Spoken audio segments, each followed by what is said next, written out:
E equal to mc square, E equal to mc square, E equal to mc square, E equal to mc square, E equal to mc square, E equal to mc square, E equal to mc square। साला याद क्यों नहीं हो रहा?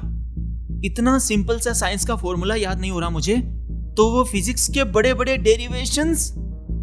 भाई मैं तो बर्बाद हो जाऊंगा। क्या लिखूंगा एग्जाम में? वो छोड़ो, जब रिजल्ट आएगा तो स्कूल में जो इतनी इज्जत बनाई थी कूल डूड 69 बनकर, उसका क्या होगा? अरे वो भी छोड़ो, पापा ने जो नया बेल्ट लिया है उसका उद्घाटन। अरे यार कोई प्लीज मेरी हेल्प कर दो। मेरे एग्जाम्स बस स्टार्ट ही होने वाले हैं और मैं पढ़ने के बजाय लोड पुनीत कर रहा हूं। मैं तो टूट गया भाई, खत्म हो गया भाई, मैटर क्लोज हो गया। अरे 1 second, mister proton, last year exam से पहले उनकी तो वीडियो देखी थी भाई साहब, बच गया था मैं। चलो उनकी वीडियो प्ले करता हूँ। हेलो दोस्तों, शायद आपकी भी हालत ऐसी ही है। एग्जाम आने वाले हैं बट आपका और आपकी पढ़ाई का तलाक हुए महीने बीत चुके हैं। यूट्यूब पे पढ़ाई के मोटिवेशनल वीडियोस तो देखते हो, बट फैन हो the Lord the superstar Puneet के। एंटरटेनमेंट अच्छी चीज है, बट वो एंटरटेन होने के लिए है, पढ़ाई को छोड़ छाड़ कर ठुमके लगाने के लिए नहीं है मेरे भाई। भाइयों और बहनों, बातें कड़वी है बट आपको मीठा पसंद होगा। आई मीन मीठी मीठी बातें। चलिए अब हेल्प तो करनी पड़ेगी आपकी, बिकॉज अगर पढ़ाई आपकी प्रॉब्लम बन रही है और पापा का बेल्ट, चलो छोड़ो, आपके प्यारे दोस्त ही आपके मजे लेंगे बेटा। पापा तो आपका मोटिवेशन बनेंगे ताकि आप दोबारा ये गलती ना करो। अब थोड़ा सीरियस होते हैं। अब मैं आपको डायरेक्ट कुछ स्टडी टिप्स बताने जा रहा हूँ और एक लाइन बोल देता हूँ, जिसने भी इस वीडियो पे क्लिक किया है वो उन लकी इंसानों की लिस्ट में शुमार हो चुका है जो इस बार एग्जाम में झंडे गाड़ने वाले हैं। सबसे पहले मैं क्लियर करना चाहता हूँ कि मैं वो नहीं बताऊंगा कि डिस्ट्रैक्शन हटाओ भाई, फोकस करो, फोकस, एक गोल बनाओ। यहाँ शरीर में पता नहीं कितने एक्स्ट्रा होल होने वाले हैं और सबको गोल की पड़ी है। चलिए कुछ रियलिस्टिक बातें करते हैं। पहले एक काम करो, कमेंट करके बताओ कि तुम्हारे एग्जाम में अभी कितना टाइम है। कर दिया? ठीक है भाई, एक होल तो खत्म हो गया आपका। अब बाकी के होल्स को भरते हैं। टिप नंबर 1, मैं आपकी जगह होता तो क्या करता। एक फेमस लाइन है ना, जब जागो तभी सवेरा। तो भाई अब जाग जाओ और मान लो कि अभी जस्ट हुआ है सवेरा। कुछ नहीं पढ़ा तो कोई बात नहीं, ऐसे मान लो कि आपको आपकी बुक्स अभी जस्ट मिली है, बट आपके पास एक एडवांटेज है। वो ये है कि आपने अपनी बुक्स को क्लास में एक बार पहले ही पढ़ लिया था। जब टीचर पढ़ा रहे थे तो कुछ ना कुछ तो आपके कानों में गया होगा ना, बस वही आपका एक प्लस पॉइंट है। इसलिए सबसे पहले यही सोचो कि आपके सारे सब्जेक्ट्स एक साथ आपका एग्जाम लेने नहीं आएंगे भाई, वो 1 by 1 आएंगे एंड आपको भी उनसे 1 by 1 ही लड़ना है। अगर आपके पास टाइम टेबल है अपने एग्जाम्स का, तो उसमें देखो कि पहले कौन कौन से सब्जेक्ट्स के पेपर्स हैं, उसी सीरीज वाइज सब्जेक्ट्स को पकड़ो। फॉर एग्जाम्पल, सबसे पहले साइंस का एग्जाम है तो साइंस की बुक को उठाओ, और अगर टाइम टेबल नहीं है तो भी कोई दिक्कत नहीं है, कोई बात नहीं, बिकॉज अभी आपके अंदर जो डर है ना वही आपको पढ़ाएगा। टिप नंबर 2, मोटिवेशन कैसे लाऊं पढ़ाई का। देखो भाई, मोटिवेशन का मेरा एक तरीका बताऊं। लोग बोलते हैं कि कभी भी आउटकम मत देखो या फिर कर्म करो, फल की चिंता मत करो, वगैरह वगैरह। भाई एग्जाम के मामले में शायद ये दोनों लाइन्स ही गलत है। आपका आउटकम कहो या फल ही आपका मोटिवेशन बन सकता है। आपको अपने रिजल्ट्स के बारे में सोचना होगा और उसकी दोनों साइड्स देखनी होगी। अगर फेल हुए तो क्या होगा और अगर टॉप किया तो क्या होगा।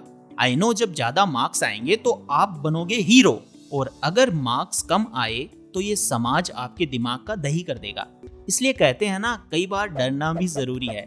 इसीलिए अपना वर्स्ट केस सिनेरियो भी इमेजिन करो, जिसमें आपके मार्क्स इतने कम आए हैं कि सबने आपसे मुंह फेर लिया। घर में पेरेंट्स ताने मार रहे हैं और बाहर निकलते ही दोस्त मजाक उड़ा रहे हैं। आप उनको तो इग्नोर कर दोगे, बट खुद को कैसे करोगे? जरा सोचो, आपके दोस्त जो अभी आपको टाइम पास करवा रहे हैं वो खुद बेटे पढ़ते हैं आपसे छुप छुप कर। सब आपको बर्बाद करना चाहते हैं, बस आपके बारे में कोई नहीं सोचता। आप लोगों की टाइम पास का जरिया मत बनो, बल्कि मैं तो ये कहूंगा कि आप टॉप करके उनकी जेलेसी का रीजन बन जाओ। अब आया ना कुछ मोटिवेशन? कमेंट में लिख कर बताओ यस और नो। टिप नंबर 3, कौन सा टाइम टेबल बेस्ट है। भाई सच बताओ ना, तो मुझे तो ये टाइम टेबल वाली चीज ही बकवास लगती है। आप एक सवाल का जवाब दो, क्या इंसान कभी एक फिक्स टाइम टेबल को फॉलो कर सकता है हर रोज? क्या आपका हर दिन सेम होता है? जरा सोचो, क्या आप कल मेरा ये वीडियो देख रहे थे क्या आप रोजाना सुबह फिक्स टाइम पर उठ जाते हो? क्या आप रोजाना सुबह 5:15 पर नहा सकते हो? क्या आप रोजाना फिक्स 12 बजे सेम बोरिंग सब्जेक्ट पढ़ लोगे? इसीलिए मेरा मानना है कि time table is nothing but bullshit. इसलिए मेरा मानना यह है कि हर सब्जेक्ट को उस सब्जेक्ट के हिसाब से प्यार करो। प्यार मतलब पढ़ाई। आपको पता है इस दुनिया की सबसे लॉयल गर्लफ्रेंड कौन है? आपकी बुक्स, जो आपको कभी भी धोखा नहीं देगी, किसी न किसी काबिल बनाकर ही छोड़ेगी, और वो कभी आपको नहीं छोड़ेगी। आप ही एक दिन उसको अपने आप से अलग करोगे। इसीलिए हर सब्जेक्ट, फॉर एग्जाम्पल अगर वो साइंस है तो उसके एक्सपेरिमेंट्स में इंटरेस्ट लो, अगर इंग्लिश है तो चैप्टर्स में जो स्टोरीज हैं उनके मीनिंग को समझो, और अगर मैथ्स है तो ये चैलेंज लो कि ये एक्सरसाइज के सारे प्रॉब्लम्स मैं सॉल्व कर दूंगा 1 घंटे में। एंड सोशल साइंस के चैप्टर्स को मूवी की तरह याद करो। सिंपल है भाई। टिप नंबर 4, याद ही नहीं होता है भाई।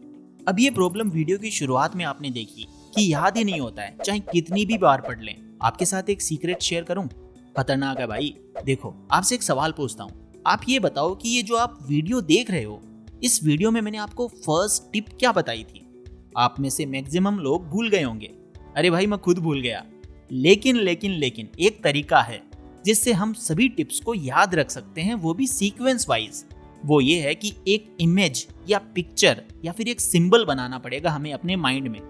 जैसे फर्स्ट टिप थी कि मैं आपकी जगह होता तो क्या करता, तो इस लाइन का फर्स्ट लेटर पकड़ूंगा मैं, जो कि है M।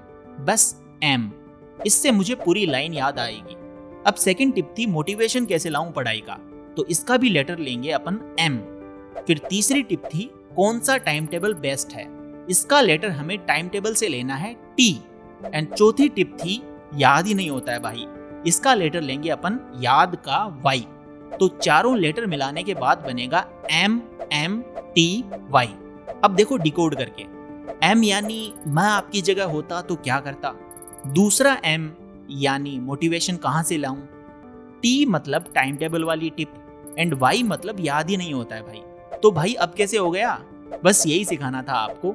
ऐसे कुछ तरीके या शॉर्टकट्स बनाओ, कुछ सिंबल्स बनाओ, स्टोरीज बनाओ, जिससे आपको वो चीज याद रहे, वो भी सीक्वेंस में। अब कमेंट करके बताओ किस किस को ये याद हो गया। टिप नंबर 5, पढ़ने का बेस्ट तरीका। अब दोस्तों, ये वाला पॉइंट सबसे इंपॉर्टेंट है। आपको पता है मैंने इस टिप की हेल्प से अपनी स्कूल में हर क्लास में टॉप किया था। मैं जब भी पढ़ता हूँ और मुझे वो याद करना होता है या समझना होता है, तो मैं ऐसे इमेजिन करता हूँ कि मेरे सामने एक स्टूडेंट है जो मुझसे छोटा है और मैं उसका टीचर हूँ। मुझे उसको यही टॉपिक समझाना है, तो कैसे मैं इस टॉपिक को इतना इजी बना दूं कि वो स्टूडेंट इसे पहली बार में ही आसानी से समझ जाए।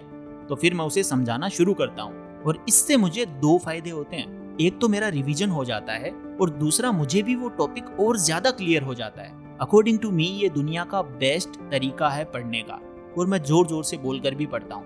बट हाँ, उतना जोर से भी नहीं कि पूरे मोहल्ले को सुना दूं कि आज प्रोटॉन साहब पढ़ रहे हैं।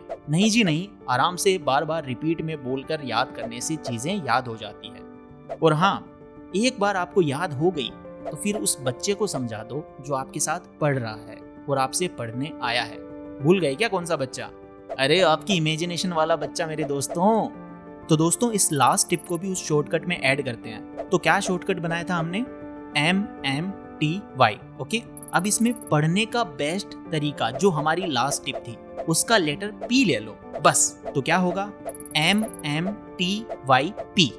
अब करो डिकोड आप कमेंट्स में इस पूरी लाइन को, और फॉर द एग्जाम्स में all the very best to you. अपना ध्यान रखना, सर्दी बहुत ज्यादा है, and take care, love you all.